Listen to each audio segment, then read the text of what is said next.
There are places in Japan that locals refuse to name, places that do not appear on maps, places where even the spirits are said to scream in terror. Tonight we begin with a house so cursed, so saturated with blood, that many believe it was erased from history itself. A place known only as Himuro Mansion. For decades, Himuro Mansion has been whispered about in online forums, paranormal circles, and rural legends. Some claim it never existed, others insist it was destroyed long ago. But those who claim to have found it never return the same. The story begins centuries ago. During Japan's feudal era, when ritual sacrifice was believed to protect villagers from unimaginable evil. The Himuro family were not ordinary villagers. They were guardians tasked with performing a forbidden ritual known as Hitobashira, a human pillar. The ritual required a young girl, chosen at birth, to be slowly strangled with silk ropes. Her spirit, trapped between life and death, was believed to seal away demonic forces threatening the land. Each year the ritual was performed flawlessly, until one year it wasn't. The chosen girl that year resisted. She fought, she screamed. She cursed the family with her final breath. The ropes were tightened incorrectly. Her death was not peaceful, and the ritual was broken. Moments later, witnesses claimed the mansion shook violently, walls cracking, lanterns falling, screams echoing from empty rooms. By morning, the Himuro family was gone. Centuries later, rumors resurfaced. In the late 20th century, urban explorers searching for abandoned locations claimed to stumble upon a mansion deep in the mountains. Inside, they found something horrifying. Ropes, skeletons bound to wooden pillars, and walls stained black, not with mold, but something far older. Photographs taken inside, reportedly corrupted instantly. Cameras shut down, batteries drained in seconds, and then the sounds began. Explorers described rooms where the temperature dropped instantly. Others heard the sound of ropes tightening, even though nothing was there.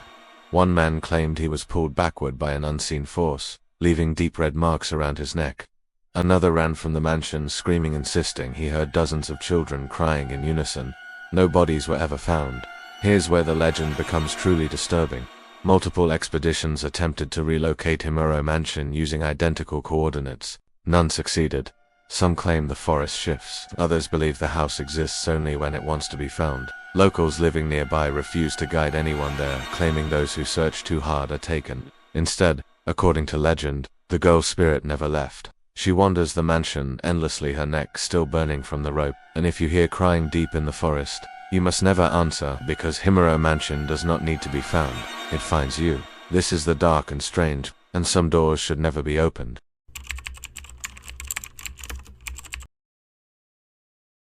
In Japan, not all ghosts are violent. Some do not scream, some do not chase, some simply watch. And if you are unlucky, they decide when your life begins to fall apart. Tonight's story is about a house haunted by a child spirit known as a Zashiki-Warashi, a ghost said to bring good fortune, but only while it chooses to stay. Zashiki-Warashi are spirits of children, usually appearing between the ages of 5 and 10. They live inside homes, most often old farmhouses or inns, and resemble ordinary children at first glance. But there is one rule every Japanese family knows. If a Zashiki-Warashi lives in your house, you will prosper, your crops will grow, your business will thrive, your family will be protected. But the moment the spirit leaves, everything collapses. Deep in Japan's Iwate Prefecture sits a centuries-old home passed through generations of the same family. For decades, the family lived in quiet prosperity. They never went hungry, illness rarely touched them, and every so often they heard laughter echoing through empty rooms. They did not panic, they bowed politely toward the sound. The first time the spirit revealed itself, it was to the youngest daughter. She awoke in the night to find a child sitting at the foot of her futon, a little girl, short black hair, red kimono, smiling. The child said nothing. By morning, the girl's fever, untreated for weeks, had vanished. The family knew then. The Zashiki-Warashi had chosen them. The family followed strict, unspoken rules. They left toys untouched, never renovated certain rooms, never raised their voices after dark. Most importantly, they never acknowledged the spirit directly, because to speak to it was to risk reminding it that it was dead. Generations passed. Then came the modern era. The descendants wanted electricity, new walls, a second floor. The renovations began without ceremony, and that night, the laughter stopped. Footsteps ran through the house. Doors slammed shut. A child's crying echoed from the walls themselves. The grandmother, last keeper of the old traditions, begged them to stop. She claimed she saw the child standing outside the house, looking in, not smiling. The next morning, the family's business collapsed without explanation. Animals refused to enter the property. Crops failed. Accidents began to happen. One night the youngest son vanished. His futon was empty. His sandals placed neatly by the door. Some claimed the Zashiki-Warashi took him. Others believe the house itself did. The family abandoned the property shortly after. But the house did not stay empty. Visitors today report toys moving on their own, soft giggling behind closed doors, and a child watching from the upper windows. Hotels across Japan now attempt to invite Zashiki-Warashi spirits, but locals warn against it, because you don't choose them, they choose you. Zashiki-Warashi are not guardians. They are judges. They stay while you respect the past. They leave when you forget it. And when they go, they take everything with them, including mercy.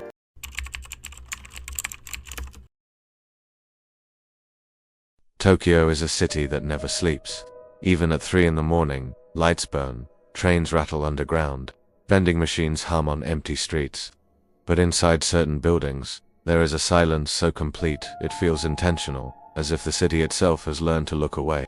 Tonight's story takes place in one such building, an ordinary apartment block in Ikebukuro where nothing about the exterior warns you. No graffiti, no police tape, no memorial flowers, just one room that keeps asking the same question and receiving the same answer. Room 301. Residents describe the building as heavy, not haunted, not cursed, just wrong. The air in the hallways feels stale no matter how often the windows are opened. Footsteps echo longer than they should, and sounds from other apartments seem strangely muted, as if absorbed by the walls themselves. Several tenants admit they avoid the third floor entirely. They take the stairs instead of the elevator. They look at their phones while passing the door. They never linger. Because room 301 has a presence that doesn't announce itself. It waits. In Japan, death leaves a stain. Not just emotionally, but culturally. Apartments where suicides or violent deaths occur are labeled Jikobuken properties, burdened by memory. Most renters refuse them, but time has a way of erasing responsibility. After years pass, after walls are repainted, after management changes hands, the disclosure becomes optional. Room 301 has changed landlords 3 times. Its past was buried under paperwork, but the room remembered.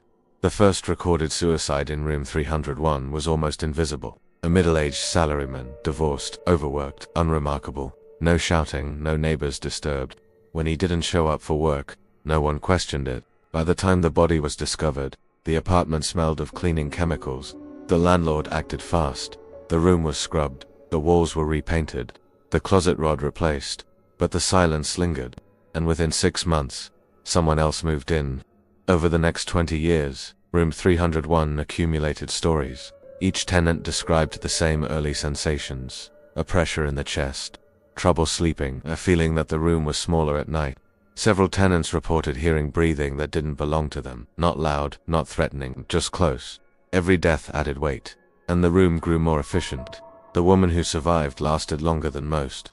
She described the apartment as persuasive. Mirrors seemed deeper than reflections should be. Her thoughts slowed inside the room. Problems she once managed began to feel impossible. She started sleeping with the lights on. Then one night, she woke up and couldn't move. The closet door was open, and something inside it was smiling not happily but knowingly, as if it had been waiting for her to notice. She fled barefoot into the street. She never returned. When investigators moved the wardrobe, they found the message, scratched by fingernails, written multiple times.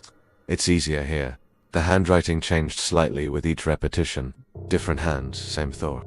The message has been painted over repeatedly, and yet, tenants still report seeing it in dreams. Psychologists suggest something terrifying, that room 301 doesn't create despair, it reflects it. Every person who steps inside brings their burden with them, and the room simply agrees. It offers permission. Room 301 is currently vacant. The rent is low, the location is perfect, and nothing in the listing is untrue, because technically, nothing is wrong with the room. It doesn't force you. It doesn't chase you. It just waits quietly until you're tired enough to listen.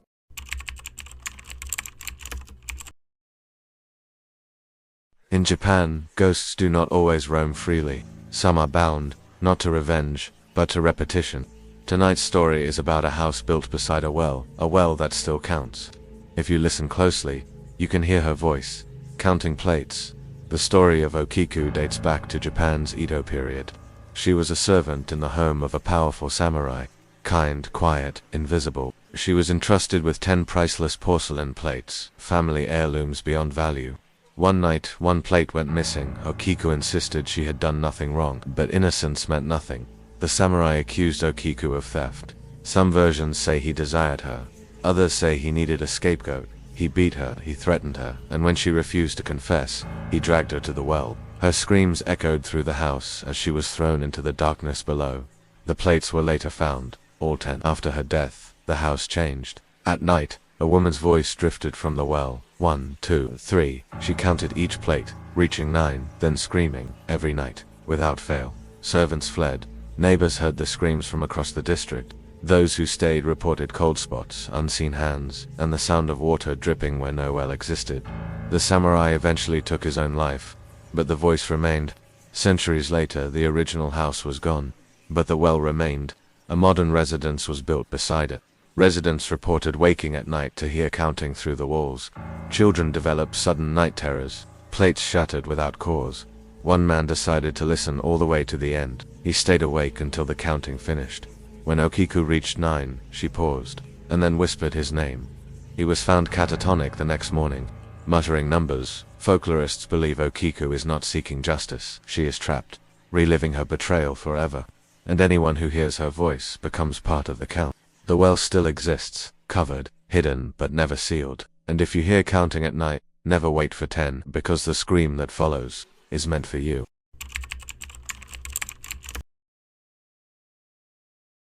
Okinawa is different. The air is warmer, the ocean is closer, and the past never feels far away. This is a place where the living and the dead were never meant to be separated, only respected. In Okinawa, people do not fear ghosts, they fear forgetting them. Tonight's story is about a house that stands because no one has asked it to leave. A house where shadows learned how to stay. Unlike mainland Japan, Okinawan spiritual belief holds that ancestors remain close to the family home. They guide, they protect, they observe. Homes are not just shelter, they are vessels. But when death comes suddenly, without prayer, without farewell, without ritual, the spirit does not understand that it is dead, and a confused spirit does not wander. It settles. The shadow house was built after World War II, on land soaked in grief. Entire families vanished during the Battle of Okinawa. Bombings erased names faster than records could be written. The house was constructed by survivors, people who had lost everyone. Some say they built it too quickly, without ceremony, without cleansing the land. A home built on unresolved sorrow does not protect the living. It remembers the dead. The first modern residents believed the shadows were stressed. They worked long hours. They blamed exhaustion, but shadows do not move unless something blocks the light. And these shadows moved alone. They stretched across walls without a source, gathered in corners like animals avoiding sight, and lingered longer than darkness should. Most disturbing of all, they appeared behind people who were alone. An elderly neighbor finally spoke. She said the house was known, not haunted, occupied. She warned them never to acknowledge the shadows. Spirits that are seen, she said, begin to believe they are alive again, and when that happens, they start to remember what they lost. The whispers came next, not voices, breath, heard only when arguments erupted. Only when emotions rose.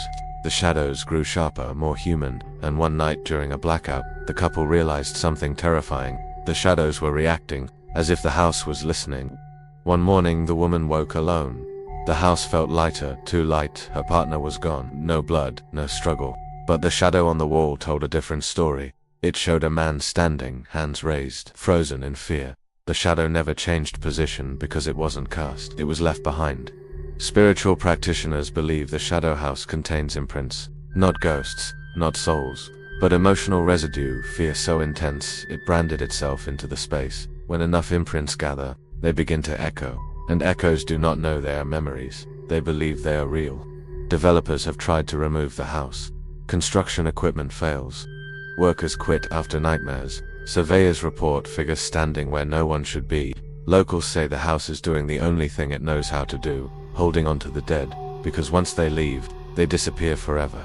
The shadow house still stands, no locks, no warnings, because the danger is not the house. It is what happens when you live among memories long enough. Eventually, they remember you, and one day you'll notice something missing, not a sound, not a presence, but your shadow. Across Japan, there are houses that no longer belong to the living, places where rituals failed, where spirits lingered too long, where suffering carved itself into wood, stone, and shadow. These homes do not scream for attention, they wait. A mansion hidden in the forest, where a child's final breath still tightens invisible ropes. A quiet home where a smiling spirit decides who deserves fortune and who loses everything. An apartment room that learns your despair and offers you silence in return. A well that still counts, waiting for someone to listen too long. And a house where shadows remained after the people disappeared. Each place is different, but the suffering is the same. These houses are not cursed. They are remembering. They remember fear. They remember betrayal. They remember loneliness. And when you step inside, they ask you to remember. In Japan, the dead are never truly gone. They live in stories, in rituals, in the places we abandon.